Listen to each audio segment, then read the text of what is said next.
Microtransactions. Let's talk about that again because I've rarely covered it, and I did bring it up once a few years ago as its own standalone topic. But I think it's time to revisit the discussion as things in the gaming market have changed.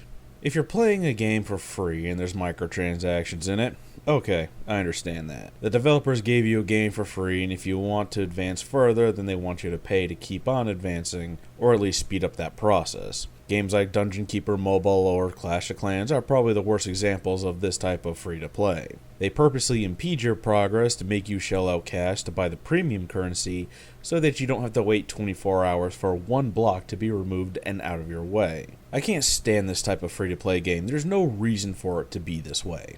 Then there's games from King, yeah, those people. The ones that try to copyright or trademark the word candy and saga so they can monopolize the App Store and sue anyone using those words in their games. And I call bullshit that it was to protect their products. All they would have to do is file a dispute with the App Store their game is on to have the offending game taken down. Their bejeweled rip-offs are just games of chance when you get to higher levels. They say that the games aren't programmed to entice people to buy more moves, but I have an extremely hard time believing that. There's absolutely no possible way that at higher levels that the random number generator would be that rigged against you. And the fact that they only give you 5 more turns to complete the puzzle is total bullshit. It's obvious that they designed the random number generator to increase in probabilities the higher you go up in levels, so you don't get what you need to complete the level, so that incentivizes you to buy more turns. To be a very high level, you need to have luck on your side to be able to move on from it. I've played level 114 of Candy Crush Saga hundreds of times over and over, and have never gotten past it. So I rage quit and deleted the game, and I refuse to download any game made by King. But not all microtransactions are bad in free-to-play games. Some games give you the full thing and only charge for cosmetic goods, if you want to get them quicker than just earning them. Fallout Shelter actually handles microtransactions quite well. You can buy them to get loot or to speed up certain things, but there's really no need for you to do so. You progress pretty well through the game. Sure, it's a simple management game, but there's nothing hindering you from playing it. There's no roadblock that forces your hand into buying microtransactions. But what about games that have an upfront cost, where you plop down $60 and there's microtransactions on top of it? Let's take a look at Skylanders Imaginators. With the Skylanders, each character is a $15 DLC character, but you do get an actual figure that you can display. You get something tangible. I don't see this as an issue as I like to collect figures and toys. I have 2 shelves full of them and the collection is growing. But the game also has microtransactions, where you can get gear and body parts to customize your Imaginator. You can very easily earn these chests in the game, but what you get is random when it comes to rarity. If you buy the chest, you're guaranteed a certain number of legendary items, and if you get duplicate items, it boosts the stats of that item. I don't see anything wrong with this type of microtransaction, other than it's a kind of pay-to-win type of thing, as the stats of items increase with each double. So you can throw down a ton of money and make your Imaginator super strong in the beginning, as the items themselves don't require much when it comes to levels.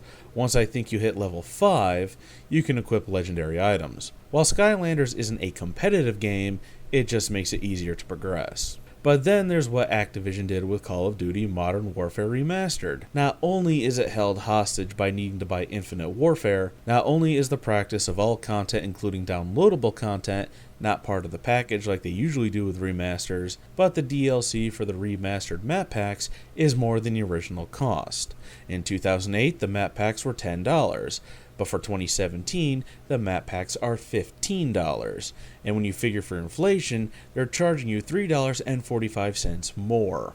This is kind of a gray area. If you watch my rant on the price of gaming and how game development costs keep going up, Call of Duty Infinite Warfare Legacy Edition costs $80 for you to get the Modern Warfare Remastered, but then there's a $50 season pass bringing it up to $130, and then there's microtransactions on top of it. You can argue that all this extra stuff goes to the cost of developing more content for the game and server maintenance costs, stuff like that. But since Activision releases a new Call of Duty every year, which makes the older one completely obsolete, you can argue that Activision is just milking Call of Duty fans for all they're worth, since when the new one is released, that's all people will play. But while Activision is so guilty of milking their fans, you have Blizzard with Overwatch, where the price to entry is $40, or $60 if you want the Origins edition, but the game has microtransactions for all the sprays, sounds, animations, and skins.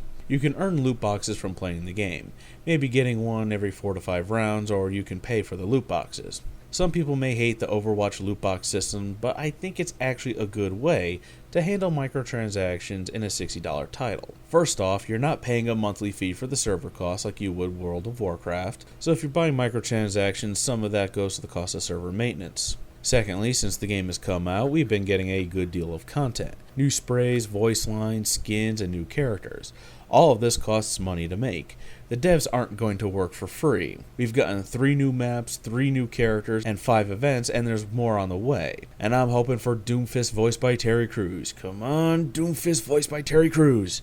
That's going to be perfect. All of this they're not charging for, so if the microtransactions are paying for this new content, I'm perfectly fine with it, because I have the option to or not to buy the loot boxes, and still be able to have fun with the new characters and maps that they're not holding behind a paywall. It's almost ironic that Activision is gouging the hell out of Call of Duty fans by locking stuff they want behind paywalls, while Blizzard is just throwing content at its players regardless if they buy the loot boxes or not, as both companies are owned by their parent company, Activision Blizzard. And I think it's an easy explanation. A majority of Call of Duty players are kids on consoles, while the majority of Overwatch players are adults on PC. Children are easier to get money from because of their poor impulse control, while adults are more like, screw it, unless they have poor impulse control. However, that's just my hypothesis, and I have absolutely no evidence to support it. But yet, when it comes to World of Warcraft, they still charge $15 a month, on top of expansions, and then there's paid DLC in the form of cosmetics, pets, and mounts. All the licensing deals they have for merchandise in the Warcraft movie, how are they still charging $15 a month? Because they can, and they know people will pay it. But then there's Hearthstone, a free-to-play game which, playing it without buying packs, is like a quadriplegic dragging themselves with their chin through sand-filled broken glass and barbed wire, as the amount of in-game currency you get for winning matches is pitiful. Then there's the expansions and extra characters that you have to buy if you want to play them. You can't buy them with in-game currency. It's like they're saying, oh, you want to play the game without buying booster packs? Well, fuck you. It's like Overwatch is the only property that Activision Blizzard is doing right when it comes to full-price games with microtransactions. And I think it's because it became so beloved among its player base that they can't risk screwing it up. Sure, they screwed up the summer games and Halloween events by making so you can buy the exclusive loot with gold, but they did fix that during Christmas and onwards. But then we look at EA, Ubisoft, and Konami, who've really screwed it up. EA screwed up Dead Space 3 with microtransactions that allow you to buy stuff like ammo for your weapons in a single-player game. That's like legendary when it comes to the amount of greed they had. And then there's Ubisoft and Konami for having separate modes in Assassin's Creed Unity and Metal Gear Solid 5, for the whole base building mechanic, and Konami being even bigger douchebags by having a $15 a month base insurance that will rebuild your base if a player destroys it. And those games listed have season passes and paid DLC and a bunch of extra crap that no one really needs. I'm hesitant to say that EA has gotten better with managing their greed. I haven't heard much from games that they make in terms of DLC and microtransaction, but that's because they don't pop up on my radar that much.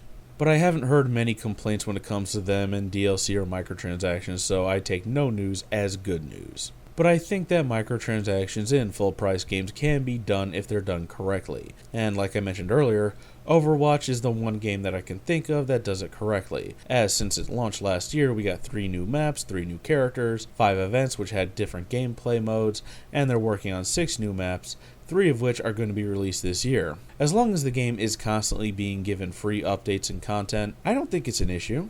Some people may say that there's plenty of games like Overwatch out there that are free to play, like League of Legends or Paladins. Why should Overwatch be allowed to charge full price and add microtransactions? Excellent point. The difference is that League of Legends and Paladins took the risk of being free to play. Blizzard didn't want to take that risk. If Overwatch tanked, then at least they made some of their money back and wouldn't have to worry about continuing to support it and let it die on its own. Most of these free-to-play games tend to die off. League of Legends is an exception because of its huge competitive scene. Overwatch could go free-to-play as well and still survive due to its competitive scene. But look at Battleborn. While not free-to-play, and I don't know if there's any microtransactions, it tanked and tanked hard. So them going free-to-play wouldn't even save it. But in conclusion, yeah, you can have a full-price game with microtransactions as long as it's not done in an extremely greedy way. I see it as, hey, they want to give me free stuff on a regular basis. I'll take it, and maybe I'll throw a few bucks your way, kind of like a Patreon, which, by the way, there's a link to mine in the description below.